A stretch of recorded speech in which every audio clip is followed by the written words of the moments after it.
एक छोटा सा बच्चा अगर ये सोचने लगे कि वो बड़ा होके दैत्य, राक्षस, दानव और असुर बनेगा तो क्या होगा। ये कहानी उसी मानव रूपी दैत्य के ऊपर है जो अपने आप को कली मानता है और वो एक सीरियल किलर बनकर लोगों की हत्या करता है। अभी तो आपको समझ में आ ही गया होगा कि हम किस वेब सीरीज की बात कर रहे हैं। आपने असुर सीरीज तो देखी ही होगी। अब हम बात करने जा रहे हैं असुर के सीजन 2 के बारे में। असुर 2 की शुरुआत वहीं से होती है जहां पहला सीजन खत्म हुआ था। मास्क के पीछे चेहरा छिपाए एक प्रेत जैसा सीरियल किलर भाग रहा है। असुर के आखिर में सीरियल किलर यानी शुभ जोशी को सजा हो जाती है और वह जेल चला जाता है।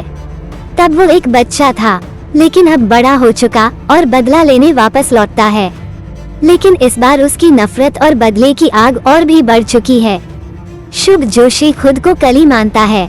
बचपन में ही जेल जाते समय उसने फैसला कर लिया था कि बड़ा होने पर वह दैत्य, राक्षस, दानव और असुर बनेगा। अब कली यानी शुभ जोशी का मकसद है कलयुग को फैलाना। वो ये कहकर जेल से भागे हुए अपने एक साथी की हत्या कर देता है कि जब व्यक्ति का कर्तव्य और उद्देश्य खत्म हो जाए तो उसके शरीर और उद्देश्य का कोई महत्व नहीं रहता। इस सीन को देख एकदम रोंगटे खड़े हो जाते हैं। जल्द ही सीरीज रफ्तार पकड़ती है।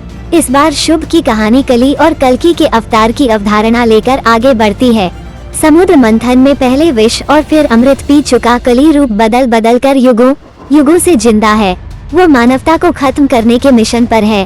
वो स्वार्थ से आगे कुछ नहीं देखता और समझाता है कि जो कुछ हो रहा है वो नियति है। अंत में सब नष्ट हो जाना है। कली ध्वंस करता जाता है। ऐसे में सवाल यही उठता है कि लोगों को बचाने के लिए कल्कि का अवतार कब होगा। सीरीज में आप मिरेकल बॉय अनंत अथर्व विश्वकर्मा को देखते हैं और आपको एहसास होता है कि यही कल्कि अवतार है। असुर यानी पहले सीजन में अच्छाई और बुराई के बीच जो युद्ध छिड़ा हुआ था वो अब दूसरे सीजन असुर 2 में अपनी चरम सीमा पर है। शुभ जोशी एक सीरियल किलर है, लेकिन वो हर हत्या को इस तरह से अंजाम देता है कि पीछे एक सुराग नहीं छोड़ता। वह भारतीय पौराणिक कथाओं में बहुत विश्वास करता है। वह कहता है कि महायुद्ध निकट है। कलयुग को उसकी चरम सीमा तक पहुंचाने का समय निकट आ गया है। असुर अब फैसला कर लेता है कि वह पूरी दुनिया पर राज करेगा और कलयुग को फैलाएगा। लेकिन क्या सीबीआई और फोरेंसिक एक्सपर्ट यानी धनंजय कपूर और निखिल नायर इस असुर को दबोचने में कामयाब होंगे? वो एक नए स्तर पर हत्याओं और अपराधों को अंजाम देता है जिसे देख धनंजय राजपूत यानी अरशद वारसी के भी होश उड़ जाते हैं। लेकिन क्या धनंजय राजपूत और निखिल नायर इस सीरियल किलर को रोक पाएंगे? खासकर तब जब दोनों ही हीरो अलग हो चुके हैं और उनके बीच काफी कड़वाहट भर चुकी है। अतीत निखिल के पीछे पड़ा है। सीबीआई ऑफिसर धनंजय राजपूत यानी कि अरशद वारसी ने अतीत की कड़वी यादों से बचने के लिए आध्यात्म का सहारा ले लिया है। इस बीच सीबीआई असुर के पीछे लगी है क्योंकि वो एक बार फिर शिकार करने निकल पड़ा है। निखिल कायदों के दायरे में रहकर केस सुलझाने में जुटा है, वहीं धनंजय अब नियमों की जंजीर में खुद को बांधकर नहीं रखना चाहता। नैना इसमें उसका साथ देती है। प्लेटफॉर्म ने अभी 2 ही एपिसोड रिलीज किए हैं। बाकी के 6 एपिसोड्स 2 से 7 जून तक प्रतिदिन रिलीज किए जाएंगे। पहला सीजन जब खत्म हुआ तो दर्शकों के मन में ये जानने की उत्सुकता बढ़ गई था कि आखिर असली असुर यानी सीरियल किलर कौन है, उसका क्या होगा। दूसरे सीजन में इन सवालों के जवाब मिल जाते हैं। इस केस में काम करते हुए धनंजय राजपूत और निखिल नायर काफी कुछ सहन करते हैं। हर किरदार अपनी परेशानियों में घिरा है। आखिर असली सीरियल किलर है कौन? केसर भारद्वाज या शुभ जोशी या फिर कोई और? इसी पर काम करते हुए जहां धनंजय राजपूत यानी डीजे फंस जाते हैं और नौकरी खो देते हैं, वहीं निखिल राय की बेटी की मौत हो जाती है।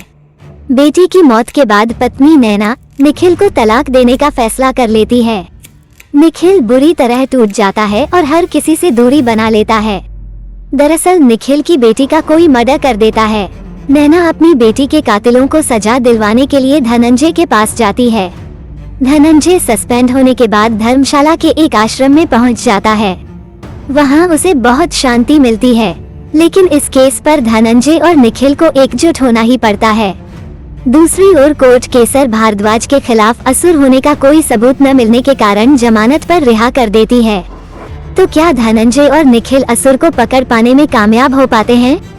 कलाकारों के मामले में वरुण सोबती ही फिर एक बार सीरीज को आखिर तक देखने की वजह बनते हैं। अपनी बेटी को खो चुका फोरेंसिक का जानकार सीबीआई अफसर अपनी जिस पत्नी से तलाक की कगार तक पहुंच चुका है, उसी पत्नी की मदद उसे इस कहानी में बार बार लेनी पड़ती है। अपने जिस सीनियर को वो अपना आदर्श मानता था और जिसे पिछले सीजन में उसने गिरफ्तार किया, उसके साथ भी उसे फिर काम करना पड़ रहा है। असुर 2 की कहानी में पिछले सीजन के मुकाबले सबसे बड़ा फर्क ये है कि यहाँ असुर यानी शुभ ने आधुनिक तकनीक को लड़ाई का हथियार बनाया है। वो आर्टिफिशियल इंटेलिजेंस की दुनिया में उतरता है और तीक्ष्ण बुद्धि से उसका इस्तेमाल सीखकर पूरे देश और सत्ता को तक हिला देता है। शुभ की दुनिया में अच्छे लोगों की जगह नहीं है। वो राष्ट्रीय इमरजेंसी के हालात पैदा कर देता है, दुनिया की सबसे बड़ी सोशल मीडिया कंपनी से डेटा चुराकर आम लोगों की जिंदगी में तबाही लाता है। क्या वाकई आज आर्टिफिशियल इंटेलिजेंस ही असली असुर है? लाखों जिंदगियों की सांसें इसके नियंत्रण में है। इस सब के बीच असुर के खिलाफ धनंजय और निखिल की लड़ाई जारी है। हालांकि पिछली बार की तरह यहाँ भी दोनों के बीच विश्वास अविश्वास की समस्या बरकरार है। इससे कहानी में उतार चढ़ाव आते हैं। बीच में रसूल शेख अमीर वाघ का किरदार भी दर्शकों के दिलों को छूता है। सीबीआई अफसर पॉल मेयांग चेंग और निखिल की पत्नी नैना नायर अनुप्रिया गोयनका का ट्रैक भी कहानी को गति देता है।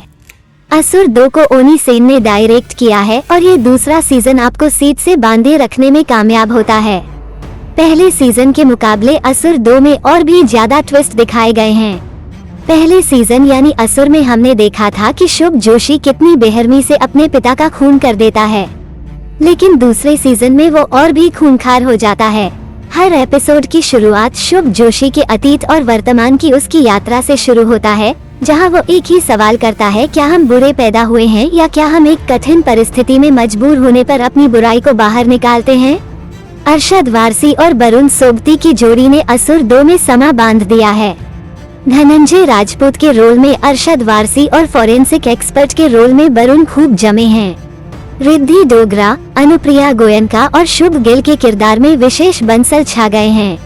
असुर 2 के हर किरदार में साफ नजर आता है कि वो किस तरह अपने दिमाग और दिल के बीच एक युद्ध लड़ रहा है।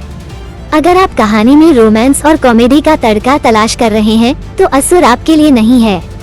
ये एक क्राइम और सस्पेंस से भरपूर सीरीज है।